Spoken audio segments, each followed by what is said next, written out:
eu tenho a história do Rei das Bolachas, capítulo 2. Ontem eu trouxe a primeira história, hoje eu tenho o segundo capítulo. Ou o Rei dos Biscoitos, depende de onde você está assistindo a gente, depende da região. O Valdecir, ele é um importante empresário. O apelido dele é Valdecir Bolacheiro. Ele é um importante empresário. Ficou rico com uma das fábricas de bolachas mais famosas do país, vendendo em todo o território nacional. Aí ele cresceu, diversificou os negócios, quebrou. Depois ganhou dinheiro de novo, depois quebrou. E muitos empresários, isso já aconteceu. E agora ele falou, eu vou retomar o reinado das bolachas. Sabe onde foi a minha primeira fábrica? Eu vou retomar as instalações e vou refazer o império das bolachas. Me dá as imagens do drone. Olha só, aí foi a primeira fábrica. Ele está voltando às raízes. Ficou milionário, quebrou, voltou agora, falou, eu vou refazer a fábrica. E ele começou a ir até essa propriedade, dá uma olhada no tamanho do terreno. Lá ele percebeu que o empresário vizinho estava reclamando do espaço, dos portões, da cerca. Tudo era motivo para confusão. Ele viu que o vizinho queria treta com ele, queria confusão. E eles discutiram. Não, você está invadindo minha propriedade? Não, você que está. Olha só, que não sei o quê. E o caso foi parar, sabe onde, Guastelli? Na justiça, nos tribunais.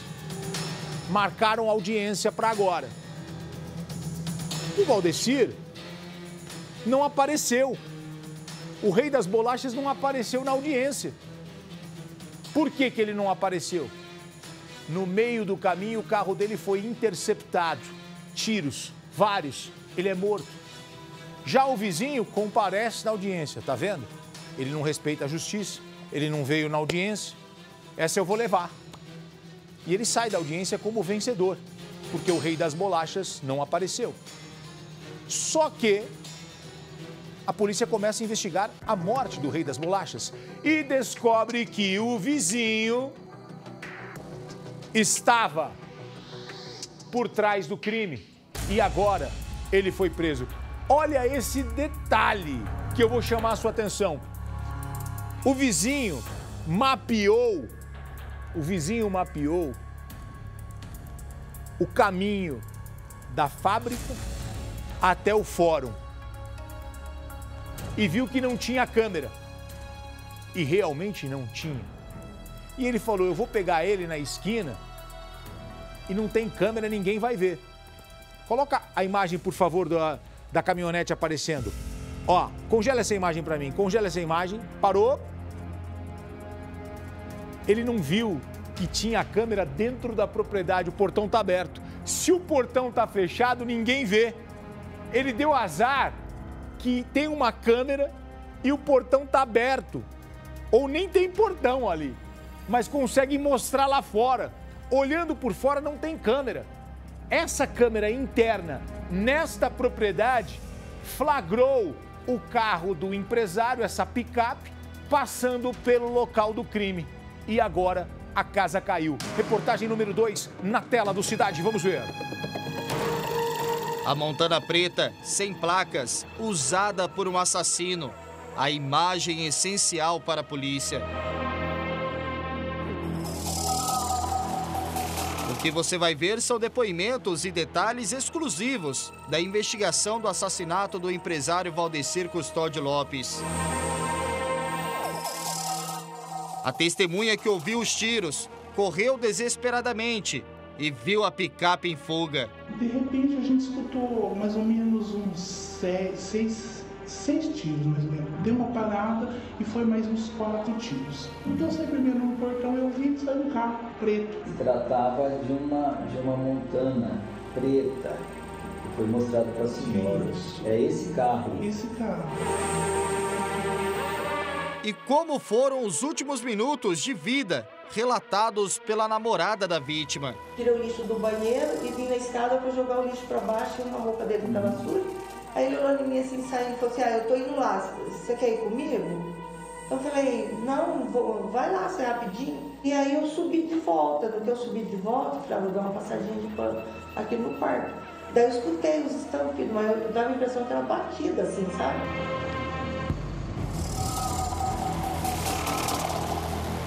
Valdecir, empresário conhecido, dono de uma antiga fábrica de bolachas que vendia para todo o Brasil. Morava ao lado do barracão desativado e foi assassinado a sangue frio na porta de casa. Para a polícia, esse é o autor dos tiros, Atito Fagundes dos Santos, vizinho da vítima. Mas no interrogatório... O senhor tem direito de permanecer em silêncio, tá? Mas é a oportunidade do senhor falar também, caso deseje, né? O senhor vai permanecer em silêncio? O silêncio do preso não impediu o trabalho do delegado, que atuou a Tito em flagrante por homicídio qualificado e porte ilegal de arma de fogo. Investigadores apuraram que a montana que foi filmada sem placas é de uma colega de trabalho dele. Ou mais do que isso. O que vocês estão? É caso de amigo de autoescola, caso de amigo de trabalho. Namorado?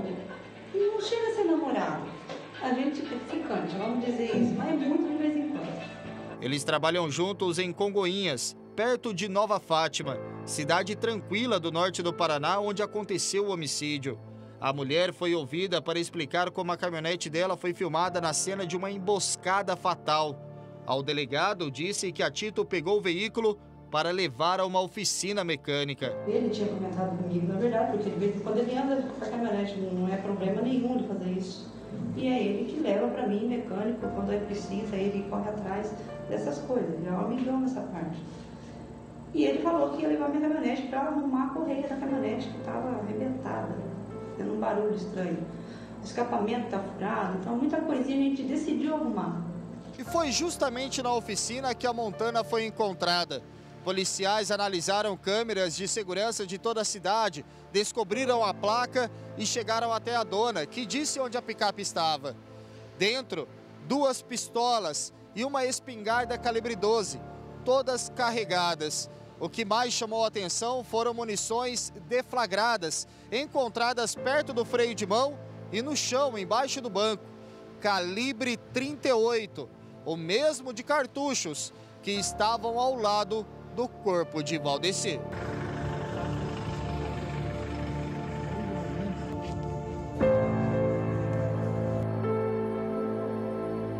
O mecânico também foi ouvido na delegacia e confirmou que a Tito deixou o veículo para revisão no meio da tarde. Aí ele chegou lá, né, alegando fazer uma revisão, dar uma olhada e tal, né?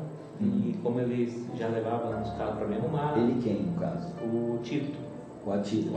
As discussões entre os vizinhos vinham desde o ano passado. O motivo seria esse terreno que fica aos fundos da chácara da vítima e ao lado da casa do suspeito preso. Tivemos acesso a vários boletins de ocorrência registrados por Valdecir, dando conta de ameaças que teriam sido feitas por Atito. Todos da vizinhança sabiam das confusões. E tanto ele quanto o Valdecir estavam muito bravos um com o outro, por causa das encrencas deles lá, coisa de quintal, sei lá.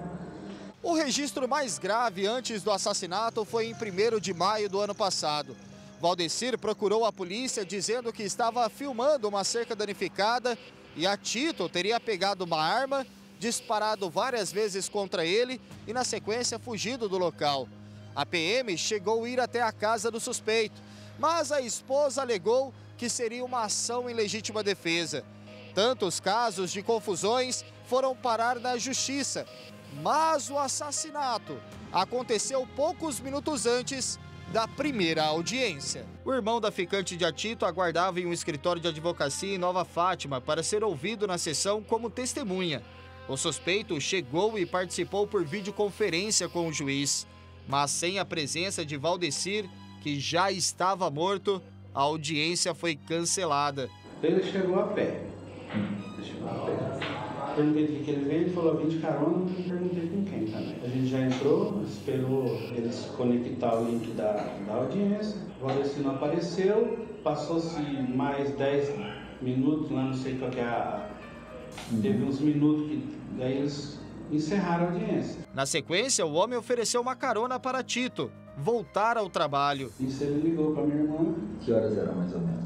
Isso aí já era quase 2h30, mais ou menos. O delegado ficou em dúvida dos horários apresentados pela dona da Montana na volta ao trabalho. Como é que a senhora pegou ele aqui?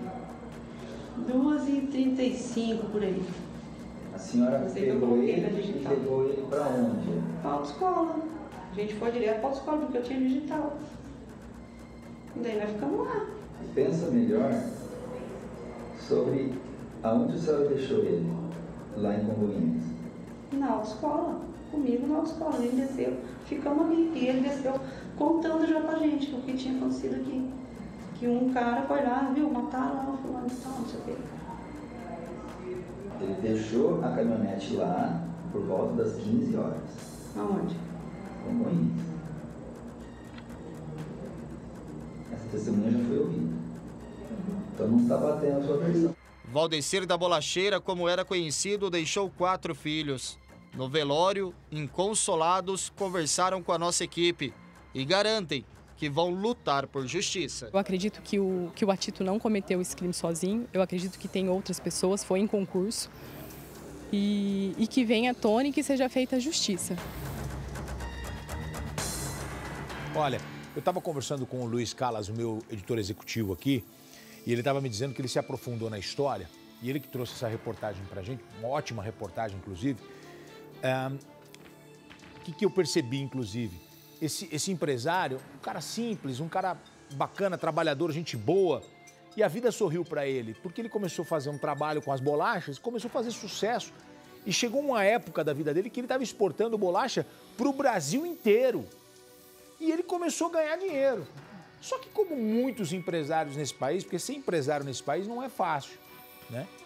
Ele acabou tendo obstáculos, problemas, percalços aí, acabou sofrendo e depois quebrou, voltou e começava a trabalhar, fazia outra coisa e tal. E o sonho dele era voltar a ser o rei das bolachas. E ele botou essa ideia de usar ali, só que o cara do lado estava na outra propriedade, não sei se viu que ele estava meio fragilizado financeiramente, não sei se cresceu o olho nas terras, eu não sei o que aconteceu. Eu sei que esses caras podiam ter sentado, conversado, resolvido, mas o cara, no dia da audiência, ele foi atingido com vários disparos. Se aquele portão não está aberto ou se não tem aquela câmera de dentro, essa câmera aí, pode encher a tela, ó. Se não tem essa imagem aí, Guastelli, ó, a polícia ia ter mais dificuldade para resolver o caso. Ia ter dificuldade e graças a essa imagem aí, conseguiu resolver o caso. Por isso que eu digo, nenhum crime é perfeito. O cara esqueceu de olhar as câmeras, inclusive uma câmera interna com esse portão aberto. Então agora vai ficar preso, passar uns bons anos aí.